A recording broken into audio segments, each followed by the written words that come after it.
दिल्ली के सीएम वो सीएम हैं जो हमारे देश को एक नई दिशा दिखाएंगे, राजनीति को एक नए आयाम की तरफ लेकर के जाएंगे, जैसा कि आम आदमी पार्टी का कहना है।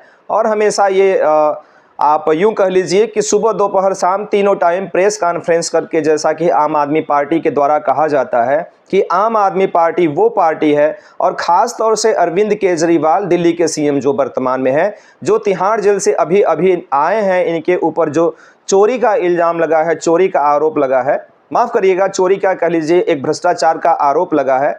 तो दिल्ली के तिहाड़ी सीएम अरविंद केजरीवाल जो खुद को कहते हैं कि वो देश की राजनीति को चेंज करके रख देंगे, देश की राजनीति को बदल देंगे, देश की जो राजनीति की नीतियां हैं उसको बदल देंगे। बहरहाल देश के प्रधानमंत्री श्री नरेंद्र मोदी, जैसा कि अरविंद केजरीवाल कहते हैं, और अरविंद केजरीवाल ही नहीं, अरविंद केजरीवाल की पार्टी के जितने भी कार्यकर्ता हैं, वो चाहे बड़े कार्यकर्ता हों या छोटे कार्यकर्ता हों, आम आदमी पार्टी दिन भर में तीनों टाइम पानी पी पी के भर भर करके गालियां देती है नरेंद्र मोदी के ऊपर, और ये बताती है कि नरेंद्र मोदी देश को डिक्टेटरशिप की तरफ लेके जा रहे हैं। देश को नरेंद्र मोदी के रूप में एक ऐसा प्रधानमंत्री मिला है जो यह अब की बार अगर देश में प्रधानमंत्री नरेंद्र मोदी की सरकार पुनः बनती है तो देश में इसके बाद फिर से कभी चुनाव नहीं होंगे।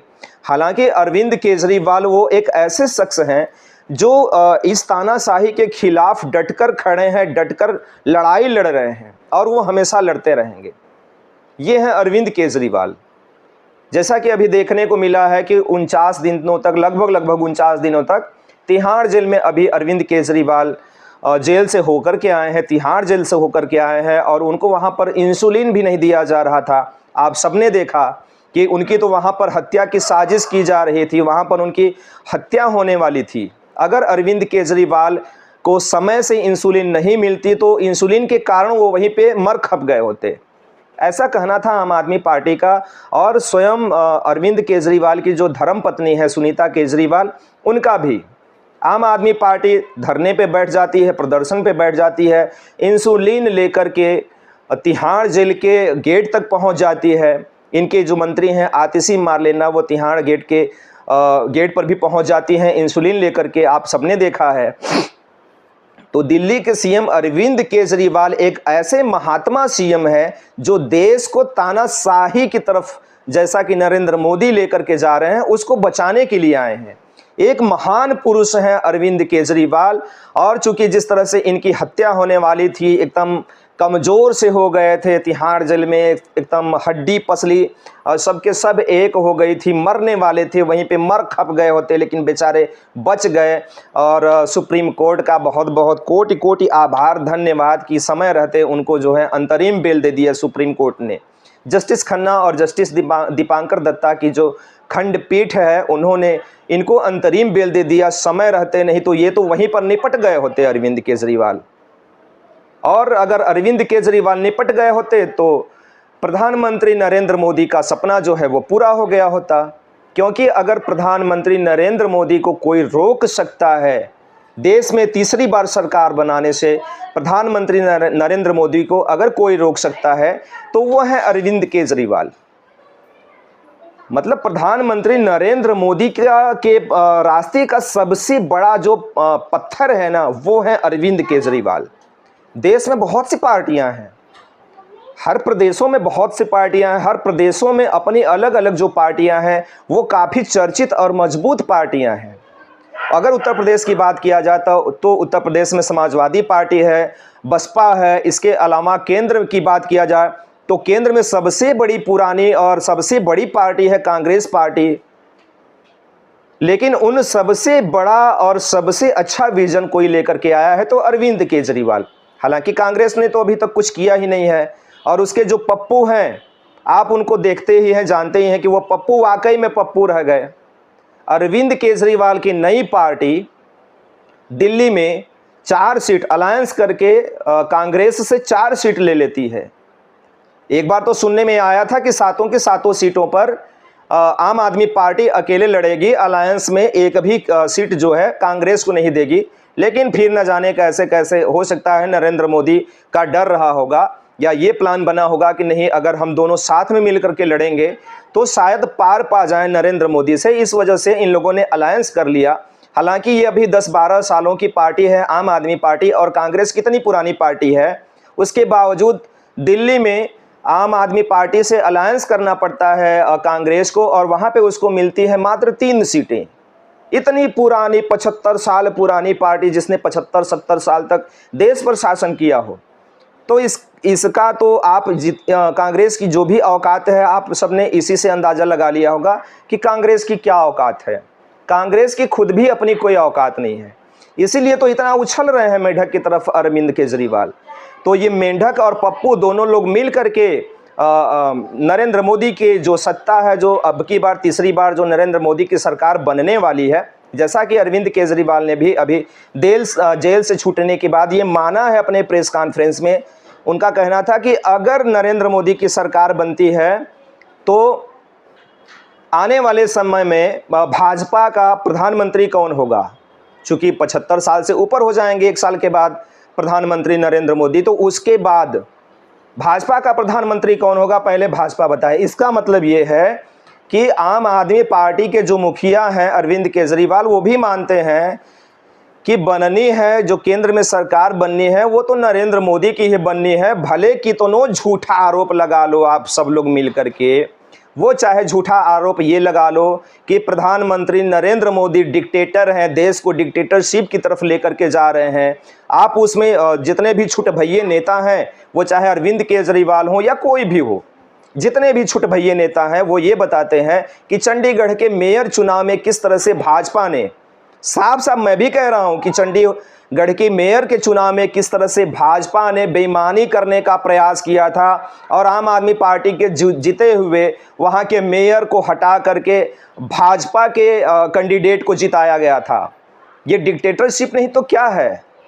मैं भी तो यहीं पे कहता हूं प्रधानमंत्री नरेंद्र मोदी को कि ऐसा डिक्टेटरशिप या ऐसा डिक्टेटर प्रधानमंत्री किसको चाहिए भाई।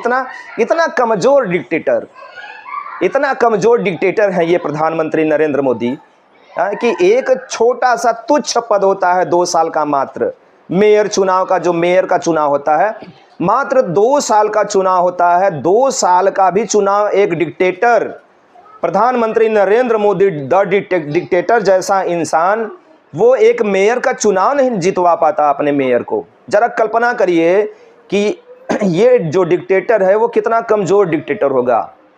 एक तानाशाह जिसको उपमा दी जा रही है विपक्ष के द्वारा, तानाशाह की उपमा दी गई, तानाशाह का नाम दिया गया, और उस तानाशाह की सरकार भी है देश में, उसके बावजूद वो कितना कमजोर तानाशाह है कि जिसको पानी पी पी कर तीनों टाइम लोग तानाशाह कहते हैं, गाली देते हैं और न जाने क्या क्या कहते हैं। डर गया मोदी, भाग गया मोदी, मर गया मोदी, ये हो गया मोदी, वो हो गया मोदी। धुतकार है, धिक्कार है ऐसे तानाशाह के ऊपर। मैं तो धिक्कारता हूं, अगर नरेंद्र मोदी तानाशाह है तो धिक्कार है ऐसे तानाशाह के ऊपर। तो देश की जनता को भी ये समझने की जरूरत है कि वाकई में क्या नरेंद्र मोदी अगर डिक्टेटर होते, अगर तानाशाह होते, तो क्या तानाशाह इतना कमजोर होता है। जैसा कि विपक्ष का कहना है कि अगर नरेंद्र मोदी की सरकार तीसरी बार बनती है, इस बार बनती है 2024 के चुनाव में, अगर प्रधानमंत्री नरेंद्र मोदी की सरकार बन जाती है तो आने वाले समय में इसके बाद कभी चुनाव नहीं होंगे। ऐसा हो सकता है क्या? जरा कल्पना करिए आप। एक तानाशाह जो मेयर का चुनाव तक अपने कैंडिडेट को नहीं जिता पाता, क्या वो तानाशाही देश में कायम रख सकता है? वो डिक्टेटर कितना कमजोर होगा। खास तौर से नरेंद्र मोदी विदेश नीतियों में इतने मजबूत हैं, देश नीतियों में इतने मजबूत हैं, बॉर्डर पे इतना मजबूत हैं, हर जगह इतना मजबूत हैं, लेकिन अपने ही देश में जहां उनको लोग कहते हैं कि नरेंद्र मोदी तानाशाह हैं, आने वाले समय में अगर नरेंद्र मोदी की सरकार फिर से बनती है तो आइंदा कभी देश में चुनाव नहीं होंगे। क्या ऐसा हो सकता है क्या? अगर ऐसा हो सकता है तो इस बार ही चुनाव क्यों? जरा खुद कल्पना करिए कि अगर नरेंद्र मोदी तानाशाह होते तो इस बार ही चुनाव क्यों हो जाता और कैसे हो जाता। वो तानाशाह जो देश में जीएसटी लागू करता हो, नोटबंदी लागू करता हो, धारा 370 जैसा एकदम संवेदनशील धारा और संवेदनशील जगहों से वो हटा देता हो। देश में 500 सालों से जो हमारे देश का हिंदुओं के धर्मों के जो सबसे बड़े देवता माने जाते हैं श्री रामचंद्र जी का जन्म स्थान पर, जहाँ पे खून की नदियाँ तक बह गई हों, इसी प्रदेश के पुराने जो मुखिया हुआ करते थे, पूर्व मुख्यमंत्री हुआ करते थे, उनके द्वारा कार सेवकों के ऊपर अंधाधुंध गोलियों की बौछार कर दी जाती है। वहाँ पर देश श्री राम जन्मभूमि पर श्री राम जी का मंदिर की स्थापना होती है, प्राण प्रतिष्ठा होती है। इतना कठिन निर्णय लेने वाला एक तानाशाह, अगर वो तानाशाह है वाकई में, अगर वो तानाशाह है तो इस बार ही वो चुनाव कैसे होने दे रहा है? अगर चुनाव होने दे रहा है तो चुनाव की जितनी भी मिशनरियां हैं वो सिर्फ और सिर्फ देश के प्रधानमंत्री नरेंद्र मोदी के कैंडिडेट्स के ही ऊपर क्यों नहीं काम कर रही हैं? तो अगर प्रधानमंत्री नरेंद्र मोदी तानाशाह हैं तो मैं कहता हूं कि इनके जैसा तानाशाह तो नहीं चाहिए, जिनको सुबह शाम दोपहर दिन रात अगर कोई पानी पी पी कर गाली देता है। आप अगर मेरी बातों से इत्तेफाक नहीं रखते तो आम आदमी पार्टी का यूट्यूब अकाउंट है तकरीबन 12 से 13, जहां तक मुझे जानकारी है 12-13 यूट्यूब चैनल है आम आदमी पार्टी का, जिनको खुद आम आदमी पार्टी हैंडल करती है और उनके स्वयं के अपने पत्रकार हैं, उनका स्वयं अपना IT सेल है, वो अपनी खुद की पत्रकारिता करता है, उनके खुद के चैनल पर चढ़ाता है। और वहाँ पर इनके चैनल पर जाकर के देख लीजिए कि एक भी वीडियो इनकी ऐसी नहीं होगी, अगर 1000 वीडियो डली होगी तो 999 वीडियो में नरेंद्र मोदी आए होंगे, भाजपा आई होगी। इनके अपने विजन का कोई भी वीडियो नहीं है। ये क्या करना चाहते हैं देश में या अपने राज्य में क्या करना चाहते हैं, इनकी नीतियां क्या हैं, चाहे वो शिक्षा को लेके हो, चाहे वो रोजगार को लेकर के हो, चाहे वो प्रदेश को लेकर के हो, या बिजली, सड़क, रोड, पानी, किसी भी चीज़ को लेकर के हो, उसमें उनका अपना विजन कुछ नहीं है। सिर्फ और सिर्फ 1-2 विजन उनको दिखाई देता है, जिनका भ्रष्टाचार अभी चल रहा है, जिसमें है इनका मोहल्ला क्लिनिक और ये जो विश्व स्तरीय जिस विद्यालय की बात करते हैं दिल्ली में, वो जहाँ पे अभी 2.5 लाख बच्चों को न तो कॉपी किताब मुहैया हो पाया था, न तो उनको बैग मुहैया हो पाया था, और उसका संज्ञान स्वयं हाई कोर्ट ने लिया था और लताड़ भी लगाया था कि इतना बड़ा भ्रष्टाचार हो रहा है शिक्षा के मामले में भी दिल्ली में, और 2.5 लाख बच्चों का भविष्य जो है वो अंधेरे में जा रहा है इस वर्ष। जिस विश्व स्तरीय स्कूलों की बात करता है अरविंद केजरीवाल, तो अरविंद केजरीवाल का न सुबह शाम दोपहर स्वयं प्रधानमंत्री नरेंद्र मोदी के बिना बीतता ही नहीं है। इनके विजन में स्वयं प्रधानमंत्री नरेंद्र मोदी होते हैं, बगैर नरेंद्र मोदी का इनका कोई विजन नहीं है। इनकी कोई एक भी योजना बगैर नरेंद्र मोदी के नहीं है। तो जिस पार्टी का ना कोई विजन है, ना उसका कोई स्वयं उस पार्टी का कोई आधार है, अगर वो पार्टी चल भी रही है तो प्रधानमंत्री नरेंद्र मोदी को गालियां दे करके चल रही है, प्रधानमंत्री नरेंद्र मोदी की बुराइयां करके चल रही है, ऐसी पार्टी है आम आदमी पार्टी। तो अरविंद केजरीवाल को तो स्वयं नहीं पता है कि उनको करना क्या है। अभी अरविंद केजरीवाल ने ये कहा है कि अगर देश में अलायंस की सरकार बनती है तो वो कौन कौन सी सुविधाएं देश में प्रोवाइड कराएंगे, उनकी योजनाएं क्या क्या होंगी। लगता है कभी आपको कभी लगता है, आप लोगों को दिल से बताइएगा कि आप लोगों को कभी लगता है कि अरविंद केजरीवाल जैसा झूठा, मक्कार, बेईमान, तिहाड़ी मुख्यमंत्री कभी इतनी योजनाओं को लागू कर सकेगा जिसमें भ्रष्टाचार न किया जा सके? कभी लगता है ऐसा कि वो तिहाड़ी मुख्यमंत्री प्रधानमंत्री नरेंद्र मोदी से कभी कंपेयर कर पाएगा?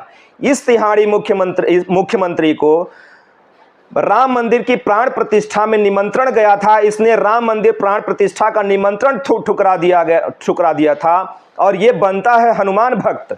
इसको मालूम है कि हिंदुओं के बिना इसकी पार्टी नहीं चलने वाली। तो एक तरफ तो राम मंदिर में नहीं जाता है, कहता है मैं राम मंदिर नहीं जाऊंगा, और दूसरी तरफ बनता है हनुमान भक्त। कहता है कि हम बहुत बड़े हनुमान भक्त हैं, हमको तो जेल से छुड़ाया है हनुमान जी ने, हमको तो प्रभु हनुमान जी ने जेल से छुड़ाया है। अरे उस प्रभु हनुमान जी के भी प्रभु हैं श्री रामचंद्र जी, मर्यादा पुरुषोत्तम श्री रामचंद्र जी। जब उनकी गरिमा, उनकी मर्यादा तुम्हारी नजरों में कुछ भी नहीं है, तो हनुमान जी को बिचवा में काहे लपेटे जा रहे हो भाई? मालूम है कि बगैर श्री राम के, बगैर हनुमान के तेरा भी ना जो बेड़ा है ना वो पार नहीं लगने वाला। तेरी भी नैया जो गोता खा रही है बीच मझधार में, वो गोते खाते खाते डूब जाएगी।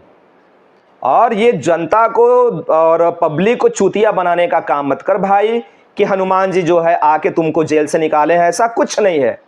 हमारे जो देश का संविधान है, हमारी जो जुडिशरी सिस्टम काम कर रही है ना, वो भी कहीं ना कहीं पक्षपात पूर्ण काम कर रही है। अगर तुमको छोड़ना ही था तो तुम्हारे साथ साथ हेमंत सोरेन को भी छोड़ना चाहिए था। वो भी अपनी पार्टी के सर्वे सर्वा हैं, उनके लिए भी चुनाव 5 साल में ही आते हैं, उनके लिए भी चुनाव हर 6 महीने पे नहीं आते। हेमंत सोरेन के लिए भी चुनाव जो है ना वो 5 साल पे ही आते हैं, तो उनको भी चुनाव के लिए इस सुप्रीम कोर्ट को छोड़ देना चाहिए। लेकिन अगर सुप्रीम कोर्ट को देखा जाए यहाँ पर, तो सुप्रीम कोर्ट किसको छोड़ती है? अरविंद केजरीवाल को। वहीं पे हेमंत सोरेन को भूल जाती है। क्यों भाई? अरविंद केजरीवाल ने तो अपने बेल के लिए एप्लीकेशन नहीं दिया था, याचिका नहीं डाला था। तो जब एप्लीकेशन और याचिका अरविंद केजरीवाल ने सुप्रीम कोर्ट में नहीं डाला था, उसके बावजूद भी सुप्रीम कोर्ट अरविंद केजरीवाल को 5 सालों में चूंकि चुनाव आ रहे हैं और अरविंद केजरीवाल अपने पार्टी के सर्वे सर्वा हैं, इस वजह से चुनाव में प्रचार करने के लिए अरविंद केजरीवाल को छोड़ दिया गया। तो ऐसे ही झारखंड मुक्ति मोर्चा के सर्वे सर्वा हेमंत सोरेन हैं और पूर्व मुख्यमंत्री हैं। उन्होंने तो नैतिकता के आधार पर जो उनके ऊपर आरोप लगाया ईडी ने, और जब ईडी उनको गिरफ्तार करने आई तब हेमंत सोरेन ने नैतिकता के आधार पर अपना इस्तीफा दे दिया कि एक मुख्यमंत्री जेल में नहीं जाएगा। उस मुख्यमंत्री की गरिमा, उस मुख्यमंत्री की जो मर्यादा होती है, उसको उन्होंने बचाने का काम किया। तो क्या सुप्रीम कोर्ट को यह समझ में नहीं आ रहा है कि झारखंड मुक्ति मोर्चा के सर्वे सर्वा है हेमंत सोरेन, तो हेमंत सोरेन के लिए 5 साल में हेमंत सोरेन के लिए भी चुनाव आते हैं, तो हेमंत सोरेन को भी छोड़ देना चाहिए। लेकिन नहीं, वहां पे तो हेमंत सोरेन आदरणीय सुप्रीम कोर्ट को, माननीय सुप्रीम कोर्ट को तो दिखाई नहीं देंगे।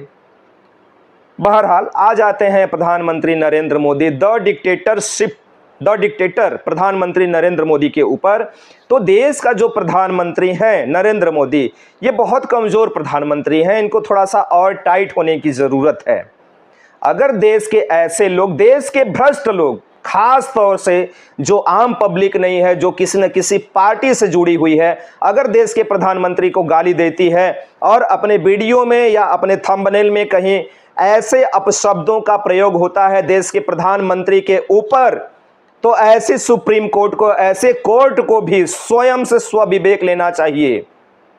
और देश के प्रधानमंत्री के खिलाफ अगर लोग इस तरह से अपमानजनक, अभद्र शब्दों का इस्तेमाल करते हैं, अभद्र बातों का इस्तेमाल करते हैं कि मोदी तो ये हो गया, मोदी तो वो हो गया, मोदी तो डर गया, मोदी तो भाग गया।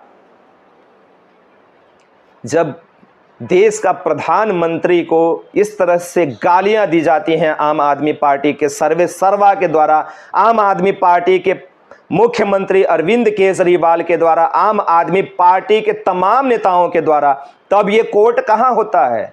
तब लोगों को ये नहीं दिखता कि क्या किसी डिक्टेटर को कोई ऐसे अभद्र बातों का, अभद्र शब्दों का इस्तेमाल कर सकता है? लगता है क्या आपको? मैं देश की जनता से पूछना चाहता हूं कि क्या लगता है कि एक डिक्टेटर को कोई ऐसे अभद्र शब्दों का इस्तेमाल एक डिक्टेटर के लिए कोई कर सकता है? एक तानाशाह के लिए कोई कर सकता है क्या? अगर हमारे देश का प्रधानमंत्री वाकई में तानाशाह होता, तो मैं तो कहता हूं कि इसके जैसे मुख्यमंत्री जो अरविंद केजरीवाल और आम आदमी पार्टी, जो धूर्त मक्कार, अब तक की देश की इतिहास की सबसे बड़ा झूठा मक्कार और बेईमान कोई मुख्यमंत्री है तो अरविंद केजरीवाल। अगर हमारे देश के मुखिया को, देश के प्रधानमंत्री को अगर कोई अपमानजनक, अभद्र शब्दों में लिखित तौर पे इस्तेमाल कर सकता है हर टाइम, हर वक्त, चाहे वो प्रेस कॉन्फ्रेंस हो, चाहे कहीं भी, अगर देश के प्रधानमंत्री को अपशब्द बोला जा सकता है, तो उसके लिए भी अपशब्दों का इस्तेमाल किया जा सकता है। देश के इतिहास में अब तक सबसे झूठा, मक्कार और बेईमान अगर कोई मुख्यमंत्री हुआ है तो वो है अरविंद केजरीवाल। बहरहाल दोस्तों अगर आपको डिक्टेटर प्रधानमंत्री नरेंद्र मोदी में डिक्टेटर दिखाई देता है, तानाशाह दिखाई देता है, तो जरूर कमेंट करिएगा कि हाँ आपको प्रधानमंत्री नरेंद्र मोदी में एक डिक्टेटर, एक तानाशाह दिखाई देता है। अगर वो डिक्टेटर, अगर वो गंदा, अभद्र और बेईमान, तुच्छ, मक्कार शख्सियत अगर अरविंद केजरीवाल में दिखाई देती है तो अरविंद केजरीवाल के लिए भी कमेंट जरूर करिएगा। बहुत बहुत धन्यवाद। जय हिंद।